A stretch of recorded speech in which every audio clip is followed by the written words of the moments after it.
اللهم صل وسلم على الرسول وآل النبي. اعوذ باللہ من الشیطان اللعین الرجیم. بسم اللہ الرحمن الرحیم. ناظرین اکرام، السلام علیکم ورحمۃ اللہ وبرکاتہ. میں ہوں آپ کا میزبان زرغام اعظمی. حوزہ معصومہ قم نبا فاؤنڈیشن کی جانب سے منعقد کیے گئے نبا انٹرنیشنل کوئز کمپٹیشن کے اس تیسرے دور میں آپ سب کا استقبال کرتے ہیں. اور ناظرین، کل کی گفتگو آپ کے ذہن عالیہ میں محفوظ ہوگی. کل تجوید قرآن کے حوالے سے قبلہ کے ساتھ میں گفتگو ہوئی تھی، لہٰذا آج پھر ہم حاضر ہوئے ہیں جو ہمارا ٹاپک ہے تجوید قرآن کے حوالے سے. اور اسٹوڈیو میں ہمارے ساتھ موجود ہیں مدیر نبا فاؤنڈیشن حجت الاسلام والمسلمین علی جناب مولانا سید وقار حیدر صاحب. چلیے قبلہ کی خدمت میں چلتے ہیں. قبلہ السلام علیکم ورحمۃ اللہ. وعلیکم السلام ورحمۃ اللہ وبرکاتہ. حضور، کل جیسا کہ تجوید قرآن کے سلسلے سے گفتگو ہوئی تھی اور ناظرین نے اسے بہت پسند بھی کیا، لہٰذا آپ کا زیادہ وقت نہ لیتے ہوئے سب سے پہلا سوال میرا یہ، کل آپ نے بہت سی چیزیں بتائی، کسے موٹا پتلا ادا کرنا چاہیے، کسے پتلا ادا کرنا چاہیے. لہٰذا آج کا پہلا سوال یہ ہے کہ حرف لام کو کب موٹا اور کب پتلا ادا کرنا چاہیے؟ اعوذ باللہ من الشیطان الرجیم. بسم اللہ الرحمن الرحیم.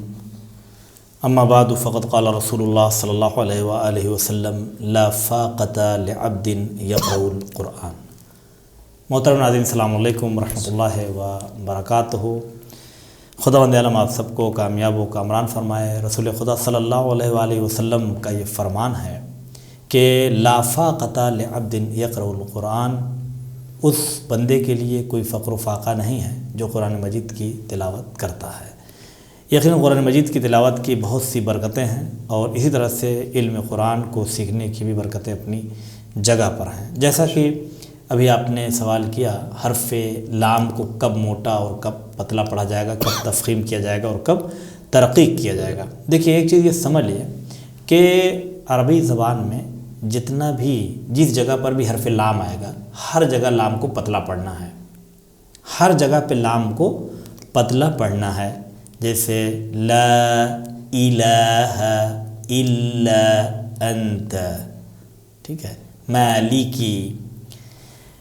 لیکن صرف لفظ اللہ ہے، صرف لفظ اللہ ہے کہ اگر اللہ کے لام سے پہلے زبر آ جائے یا پیش آ جائے تو اسی لام کو اللہ موٹا ادا کیا جائے گا. اور اس کی مثال جیسے ان اللہ علی کل شیء قدیر، بیت اللہ الا اللہ. اس لیے سارا لا جو ہے لا الہ الا اللہ میں سب پتلا ادا کیا جائے گا، لیکن اللہ والا جو ہے وہ موٹا ادا کیا جائے گا. لا الہ الا اللہ، یہاں پہ یہ موٹا ہو جائے گا. اللہ اکبر، اسی لیے اللہ اکبر میں موٹا. اب لوگ سوچتے ہیں کہیں پہ اللہ اکبر میں موٹا پڑھنا ہے، کہیں پہ پتلا پڑھنا، تو پتلا کہاں پڑھا جاتا ہے؟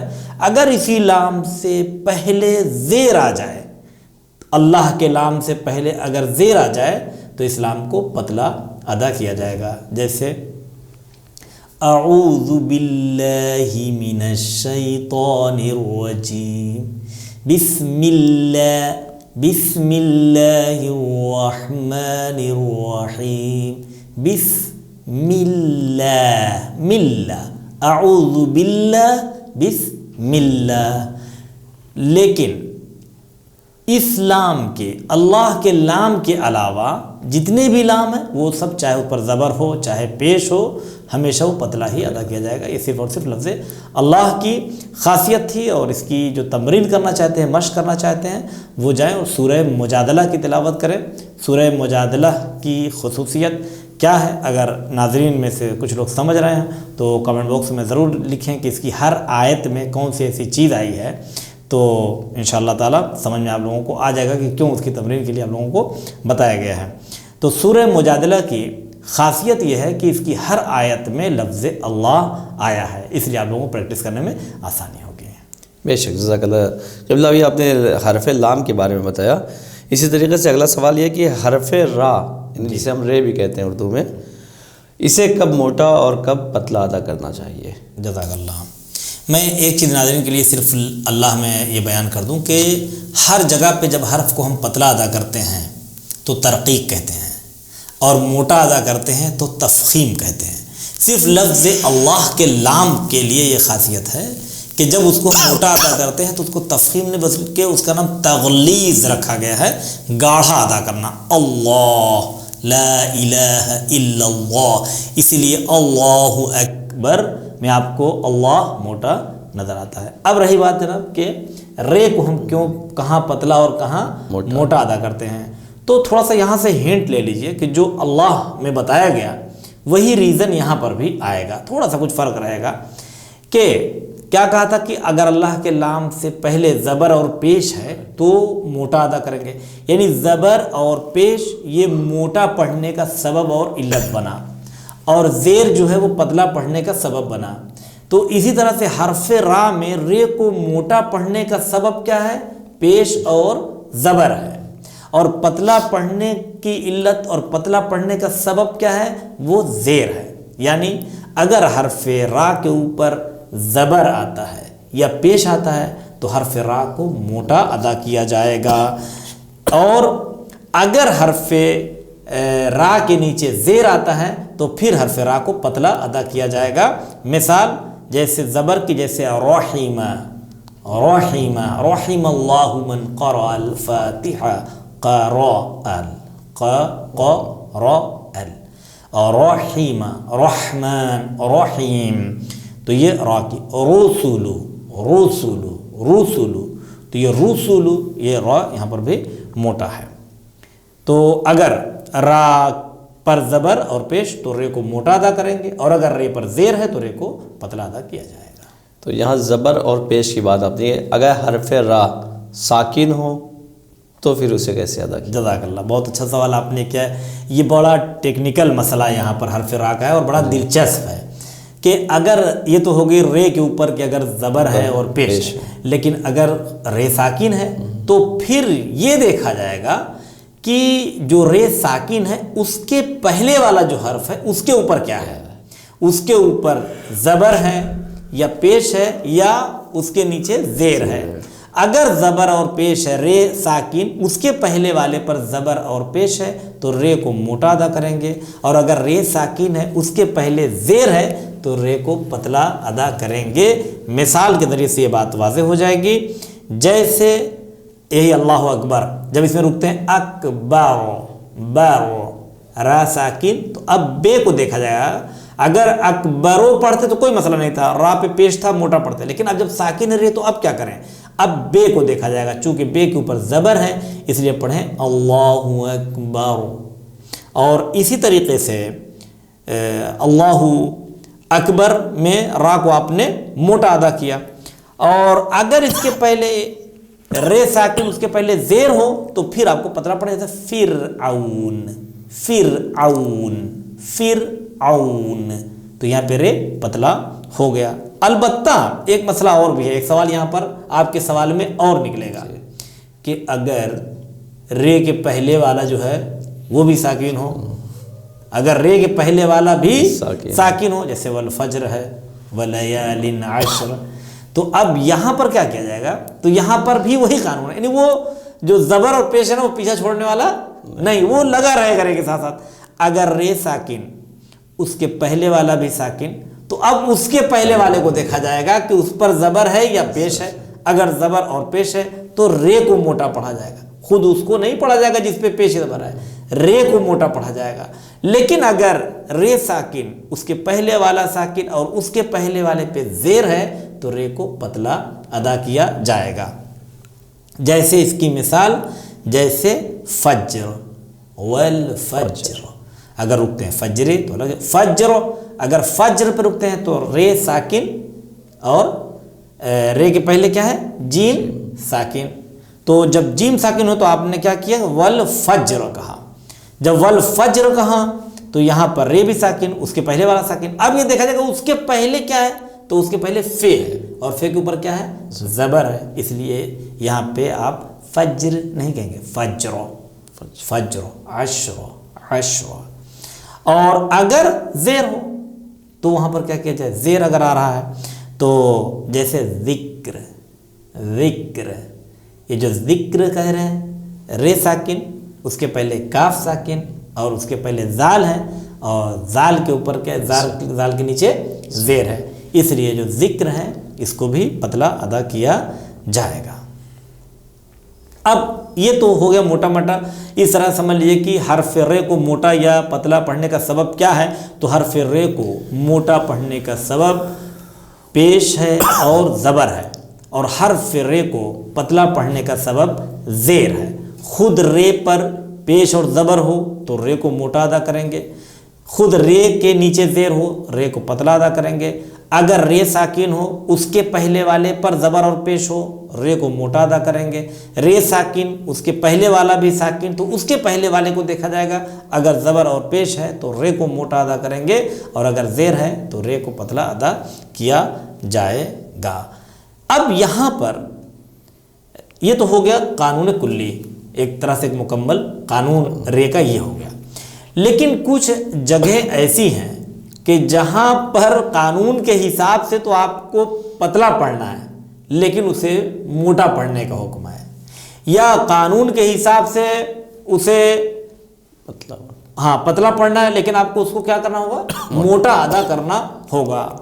وہ کہاں پر ہے؟ اس کے برعکس بھی ہے، لیکن میں ساری چیزیں چونکہ اگر میں سب بتا دوں گا تو پھر کچھ بھی نہیں ہو پائے گا، اس لیے خالی جو ہے یہ یعنی کچھ کلاسز تجوید کی جو ہے وہ کر لینا کافی نہیں ہے، اور اس کے لیے باقاعدہ استاد کے سامنے تمرین کی ضرورت ہے، مشق کی ضرورت ہے، جس طرح سے نوا فاؤنڈیشن کی کلاسز میں الحمدللہ یہاں پہ جو لیول فرسٹ ہوتا ہے اس کے اندر جو ابتدائی تجوید ہوتی ہے وہ پوری تھیوریز پڑھائی جاتی ہیں، پریکٹیکل سمجھاتے پھر آگے بڑھتے ہیں تو متوسط تجوید، پھر آگے پڑھتے ہیں تو اعلیٰ قسم کی تجوید، اور پورا پریکٹیکل کر کے جو ہے وہ دکھایا جاتا ہے، اور خاران سے وہ ٹیچر جو ہیں وہ پڑھوا کر دیکھتے ہیں کہ وہ ان کو آیا یا نہیں آیا، جب تک آ نہیں جاتا تب تک استاد جو ہے وہ اس بحث کو آگے نہیں بڑھاتے ہیں۔ اور نوا فاؤنڈیشن میں ایڈمیشن بھی اسٹارٹ ہو چکا ہے، جو 3 مہینے سے 3 سال کا کورس چل رہا ہے الحمدللہ۔ جو لوگ چاہتے ہیں ایڈمیشن لینا وہ جلد سے جلد ادارے کے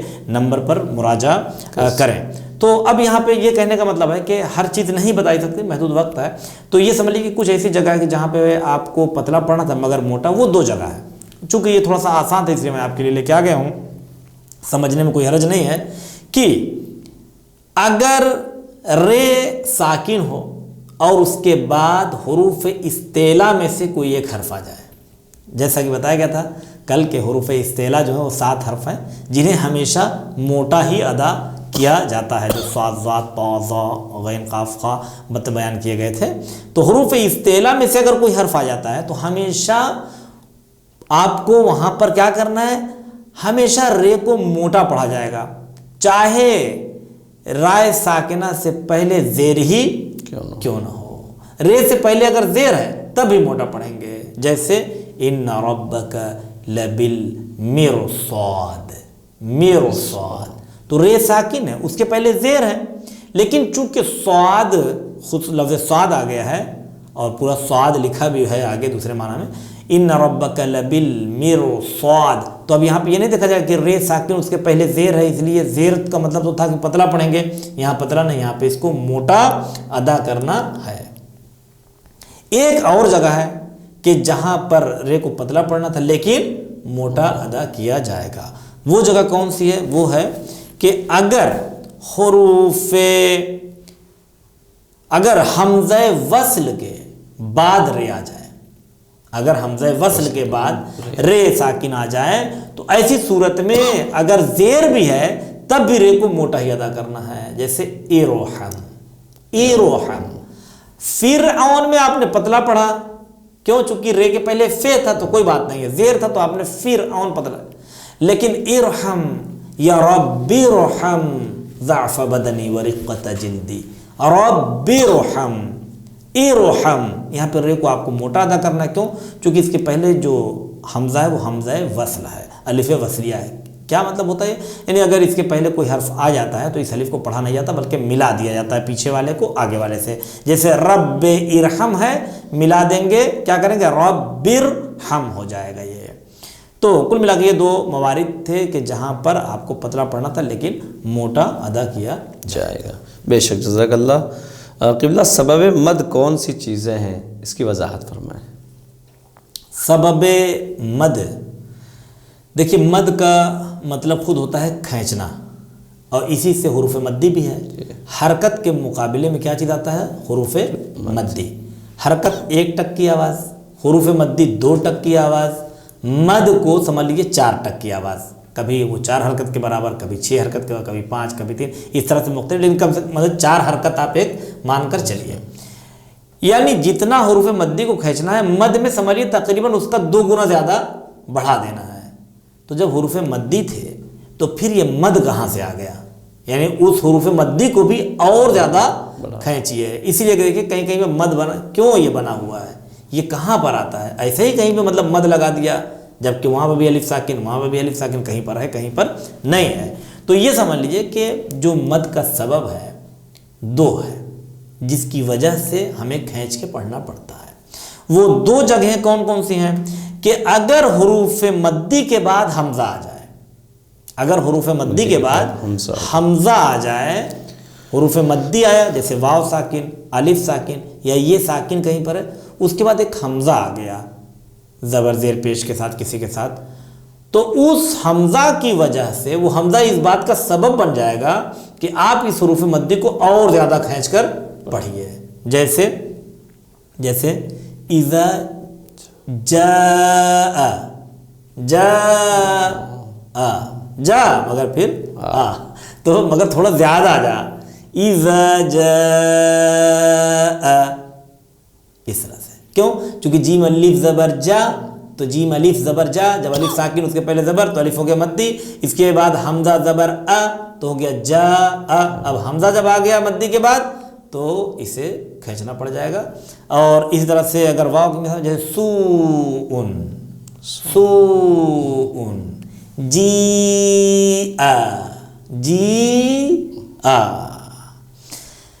یا مثلا جیسے سورہ قدر پڑھتے ہیں اسٹارٹنگ بسم اللہ الرحمن الرحیم، انا انزلنا، یہ کیوں یہ کھینچے کیوں جا رہے بھیا؟ انا میں کیا ہو گیا ایسا، اتنا کیوں کھینچ رہے ہیں؟ کہا چونکہ اس کا انزلنا، یہ ان کا جو حمزہ ان آیا ہے، حمزہ نون زبر ان، یہ حمزہ اس بات کا سبب بنا کہ آپ اس کے پہلے والا جو الف ساکن ہے، الف مدی ہے، اسے کھینچ کر پڑھیے. تو پہلا جو سبب ہوا وہ کیا ہو گیا؟ سبب مد حمزہ ہوا. حروف مدی یاد رکھیں، کس کو سب چیز کو نہیں کھینچ دینا ہے، لام کے بعد آ گیا، میم کے بعد آ گیا، یہ حروف مدی کو کھینچنا ہے 2 برابر. جو آپ کھینچ رہے ہیں اس کو 2 برابر کھینچ دینا ہے. کب؟ حروف مدی کو جب اس کے بعد حمزہ آ جائے، جیسے جاء، جی، سوءن. اور دوسرا سبب جو ہے حروف مدی کو زیادہ کھینچنے کا، وہ یہ کہ جب حروف مدی کے بعد ساکن آ جائے، یہ دوسرا سبب ہے مد کا. مدی کے بعد اگر حروف مدی کے بعد ساکن آ جاتا ہے تو اس کو بھی اسی طرح سے کھینچا جائے گا. اس کی مثال جیسے سورہ حمد میں ہم لوگ پڑھتے ہیں، دیکھا ہوگا کہ جب پڑھتے ہیں سورہ حمد تو آخر میں ایک جگہ آتی ہے جہاں حیرت سے لوگ دیکھنے لگتے ہیں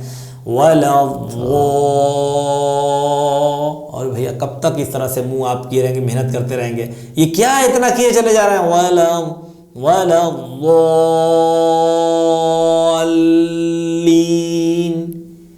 یہ ضا کیوں جا رہا ہے؟ چونکہ ضا کے بعد جو لام پر تجدید ہے، پہلا والا لام کیا ہے؟ ساکن ہے. ضال ہے اصل میں، ضالین، پھر اس کو لین چونکہ تشدید ہے تو لام زیر لے بھی اس کو پڑھنا ہے. تو پہلا جو لام ہے اس میں کون ہے؟ ساکن ہے. اس لیے اس کو ضا یہ بڑھ گیا بیچارہ اتنا، ولا ضالین. اس لیے ایک چیز کا اور بھی خیال رکھیے، کچھ لوگ کہتے ہیں ولا ضالین، یہ غلط ہے. ضالین یہ غلط ہے، یہ ضا کو لے جا کے لام کو پکڑ لینا ہے، یعنی ضال کہنا ہے لیکن تشدید کے ساتھ، ضالین یہ ہونا چاہیے. تو دوسرا جو سبب ہے وہ کیا ہے کہ ساکن کے بعد، یعنی حروف مدی کے بعد اگر کوئی ساکن آ جاتا ہے تو اسے بھی کھینچ کر پڑھا جائے گا زیادہ. اور مثالیں جیسے جیسے نون ہے، نون، کیوں؟ چونکہ حروف مدی کے بعد جو نون آیا وہ ساکن ہوگا، تو آپ لکھیے نون، اور یہیں سے وہ چیز نکلتی ہے۔ آپ ہر آیت کے آخر میں دیکھیے کھینچتے ہیں نا، اعوذ باللہ من الشیطان الرجیم، بسم اللہ الرحمن الرحیم، یہ حیم کیوں کھینچ رہے تھے نا؟ اس لیے کہ جب ہی آیا، ہا یا در ہی، یا ساکن، اس کے پہلے زیر، تو یا مدی ہو گیا، اس کے بعد جو میم ہے، چونکہ جب ہم وقف فوراً اس کو ساکن کر رہے ہیں، اور جہاں اس کو ہم نے ساکن کیا فوراً یہ مد وہاں پر آ گیا، جو وہاں علامت تو نہیں لگائی جاتی، لیکن پڑھنے میں تو آپ کو کھینچنا ہی پڑے گا جب ساکن وہاں پر آ جائے، چاہے کرنے میں آ جائے۔ بے شک، جزاک اللہ۔ تو قبلہ آخری سوال آپ سے یہ ہے کہ مد لین کسے کہتے ہیں؟ جزاک اللہ، یہ اچھا سوال آپ نے کر لیا۔ شکریہ۔ جس طرح سے بس یہ سمجھ، جیسے حروف مدی کے بعد اگر ساکن آ جاتا ہے، حروف مدی کے بعد جیسے ساکن آتا تھا ہم کہتے تھے، ویسے ہی اگر حروف لین کے بعد بھی ساکن ہو جاتا ہے تو اسے بھی کھینچا جاتا ہے۔ جیسے خوفن ہے، اگر خوف پڑھتے ہیں خوف تو رک سکتے ہیں، قوم رک سکتے ہیں، عین رک سکتے ہیں، یہاں پر رک سکتے ہیں، عینین وَلِسَانًا وَشَفَتَيْن۔